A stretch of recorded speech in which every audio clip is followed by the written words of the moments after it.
कैसा राजनीति करते हैं ये समझ में नहीं आता है कि उनको नेता विरोधी दल के हैसियत से विधानसभा में रह करके सरकार के बारे में अपनी बात बोलते, लेकिन वो न बोल करके वो बाहर जा कर के बोल रहे हैं और सिर्फ ऐसी घटिया बात बोल रहे हैं जिससे हमको आश्चर्य होता है।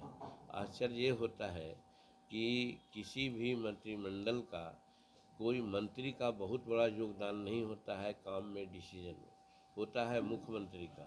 और ये 17 महीना में मान के चल रहे थे कि लगता है मुख्यमंत्री यही थे, इसीलिए कुछ इस तरह की बातें वो कर रहे हैं और लोगों को समझाने का बात कर रहे हैं।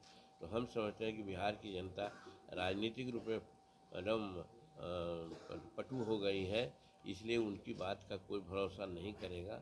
लेकिन तो भी हम लोग इस बात की चर्चा करेंगे अपने कार्यकर्ताओं के साथ कि ये असंवैधानिक बात बोल रहे हैं। कोई मंत्री कैसे कर सकता है जब मुख्यमंत्री का सहयोग न मिलेगा, उसकी स्वीकृति नहीं मिलेगी। लेकिन ये कर रहे हैं, कुछ इस ढंग से बोल रहे हैं जैसे नीतीश कुमार कुछ थे ही नहीं थे, मुख्यमंत्री थे ही नहीं थे, सब कुछ थे तेजस्वी प्रसाद ही, और इसी चीज़ को लोगों में कह रहे हैं। तो हमको तो लगता है या तो राजनीतिक संवैधानिक ज्ञान नहीं है या नहीं तो इतना मन में अभिमान हो गया है जिसके चलते सारी बातें बोल रहे हैं।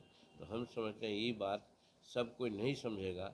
हो सकता है उनके कुछ लोग होते हैं जो गलत बात को भी समझ जाते हैं, तो वो लोग समझेंगे।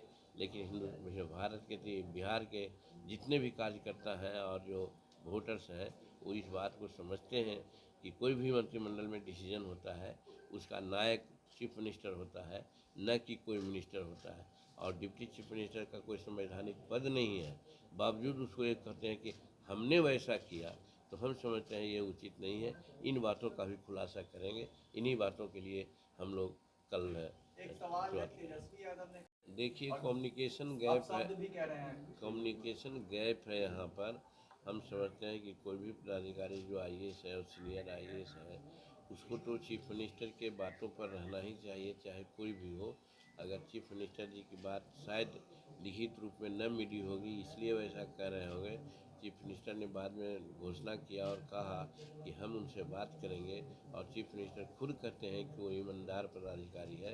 ईमानदार पदाधिकारी से कहीं कुछ बातें अगर हो गई है तो बातचीत में समझा दिया जाएगा, और फिर जो चीफ मिनिस्टर ने कहा है वही बात होगी कि 10 बजे से बच्चे लोग आवेंगे और 9:45 में टीचर लोग आवेंगे, छोड़ेंगे बच्चे 5 बजे और वो जो टीचर हैं वो 5 बजे से 15 मिनट